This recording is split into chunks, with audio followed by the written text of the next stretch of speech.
نحمده ونصلي ونسلم على رسوله الكريم اما بعد فاعوذ باللہ من الشیطان الرجیم بسم اللہ الرحمن الرحیم۔ السلام علیکم ناظرین و سامعین، امید کرتا ہوں آپ خیریت سے ہوں گے۔ ناظرین، اگر آپ کو کسی بھی قسم کا جسمانی روحانی مسئلہ ہے، کالا جادو ہے، نظر بد ہے، بندش ہے، کاروبار میں، شادی میں کسی بھی قسم کی آپ کو رکاوٹ ہے، آپ ہمارے موبائل نمبر پر کانٹیکٹ کر سکتے ہیں۔ اسی نمبر پر واٹس ایپ اور ایمو اکاؤنٹ بھی موجود ہے، اور رابطہ کا وقت صبح 9 بجے سے لے کر رات 9 بجے تک ہے۔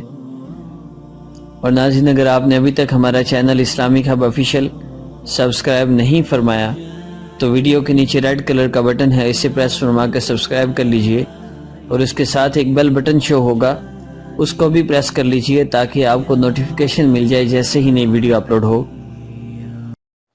ناظرین و سامعین، آج جو میں آپ کے پاس وظیفہ لے کر آیا ہوں، یہ اسٹوڈنٹس کے لیے ہے، انتہائی مجرب عمل ہے، جن کو سبق یاد نہیں ہوتا۔ سبق یاد کرتے ہیں بھول جاتا ہے۔ رات کو پڑھ کے سوئے تھے، یاد بھی ہو گیا تھا، صبح اٹھے تو ایسا لگتا ہے جیسے پڑھے ہی کوئی نہیں ہوا۔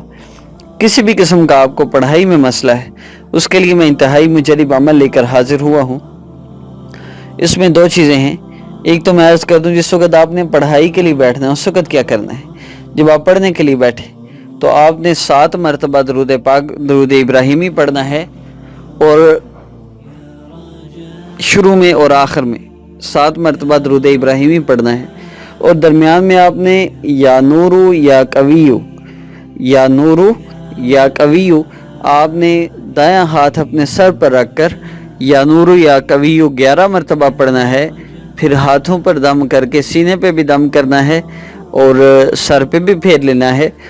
انشاءاللہ اس سے آپ کو جو پڑھیں گے وہ نہیں بھولے گا، اور دوسرا سبق یاد رہے اور ذہن آئی کیو لیول بڑھے، اس کے لیے بھی عمل عرض کر دوں۔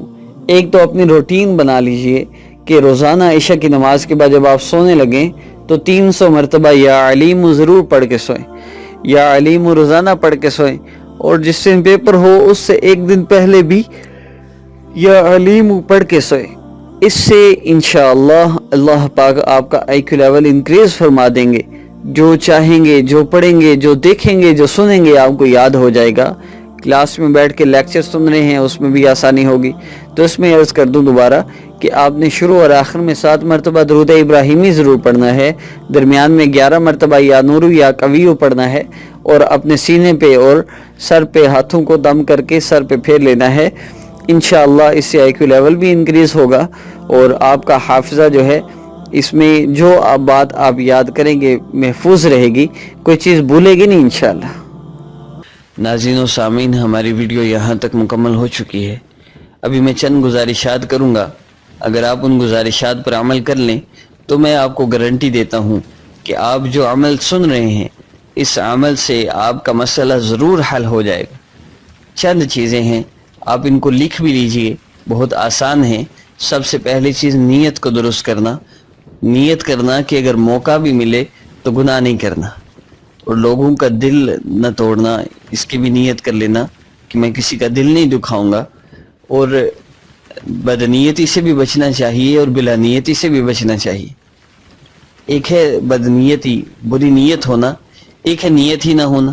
ہم عمومی طور پہ کام کاج کرتے ہیں تو نیت نہیں کرتے، سنت کی نیت نہیں کرتے تو ہمیں اجر نہیں ملتا۔ ہر کام کرتے ہوئے صفائی کر رہے ہیں، سنت کی نیت کر لیں، گھر والوں کے پاس بیٹھے ہیں، سنت کی نیت کر لیں، کھانا کھا رہے ہیں، سنت کی نیت کر لیں تو اجر بن جاتا ہے۔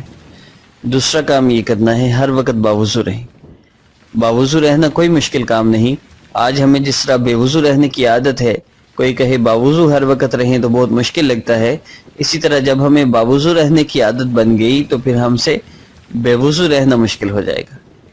اور تیسرا کام، مسنون دعاؤں کو موقع بموقع پڑھنا، سونے کی، اٹھنے کی، بیت الخلاء جانے کی، نکلنے کی، مسجد داخل ہونے کی، نکلنے کی، مختلف دعائیں ہیں، ان دعاؤں کا ضرور اہتمام کرنا چاہیے، ان سے اللہ کا بڑا قرب حاصل ہوتا ہے۔ اور چوتھی چیز، صبح شام کے اذکار کا اہتمام کرنا۔ صبح شام کے مسنون وظائف اور اذکار کا جو اہتمام کر لے، اس پہ کوئی بندش نہیں ہو سکتی، اس پہ کوئی کالا جادو نہیں ہو سکتا۔ مسنون دعائیں اور مسنون اذکار انشاءاللہ ہمارے چینل پر اپلوڈ کیے جائیں گے۔ اور اس 5واں کام جو ہے وہ ہر کام سنت کے مطابق کرنا۔ ہاں جی جو بھی آپ کام کریں اس میں جو سنت ہے آپ اس کا اہتمام کریں. شادی ہے، خوشی ہے، غمی ہے، کھانا ہے، پینا ہے، اٹھنا ہے، بیٹھنا ہے، گھر سے نکلنا ہے، داخل ہونا ہے، ان سارے کاموں میں آپ سنت کا اتباع کریں. اور چھٹی چیز ہے اذان کو غور سے سننا، اس کا جواب دینا اور مسنون دعا پڑھنا. یہ اذان عمومی طور پہ ہم غور سے نہیں سنتے، ہمیں والد صاحب بلا رہے ہوں، کوئی آواز دے رہے ہوں، کوئی بات کر رہے ہوں تو، یا کسی کا پیغام آ جائے کہ بھئی فلاں بندے نے آپ کے لیے پیغام بھیجا ہے، تو کوئی آپ کو پیغام بتا رہا ہو، آپ آگے پیچھے دیکھنا شروع کر دیں، باتیں کرنا شروع کر دیں، کتنا برا لگے گا اس بندے کو. جس کا پیغام ہے اس کو بتایا جائے کہ آپ کی ہم نے بات کی تو آگے سے باتیں کرنا شروع ہو گیا، اس نے ہماری بات ہی نہیں سنی. تو اذان ہو رہی ہے، اللہ کا منادی ہے، اللہ کی طرف سے منادی کر رہا ہے، ہم نہیں سن رہے، کتنی اللہ پاک کی ناراضگی ہم پر ہے. تو اذان غور سے سنیے، اس کا جواب دیجیے. 7ویں چیز ہے فرض نماز کا اہتمام کرنا. فرض نماز ضرور اس کا اہتمام کریں، نماز کے بغیر کسی عمل کی کوئی تاثیر نہیں ہے.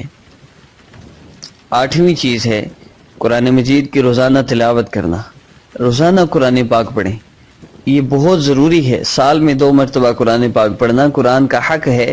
اگر یہ حق تلفی آپ نے کی تو قیامت کے دن یہی قرآن پاک بعض لوگوں کے لیے شفاعت کا ذریعہ بنے گا، جنت میں جانے کا ذریعہ بنے گا، اور بعض لوگوں کو یہ جہنم میں پہنچا کے چھوڑے.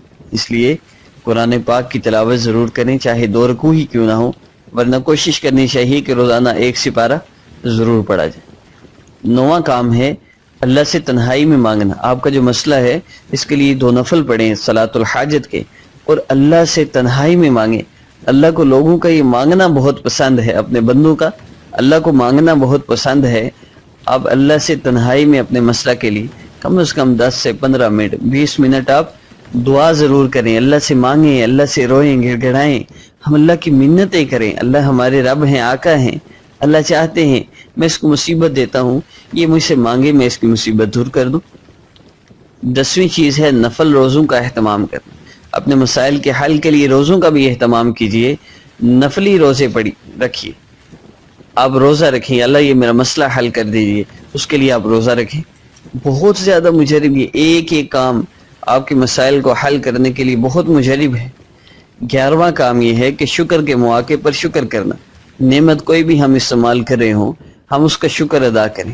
عمومی طور پہ ہم نعمتیں تو بہت استعمال کرے ہیں لیکن اللہ کا شکر ادا نہیں کرتے. ایک زبان کا شکر ہے، ایک اعمال کا شکر ہے، دونوں شکر ادا کرنے چاہیے. اور 12واں کام ہے وہ صبر کے مواقع پر صبر کرنا.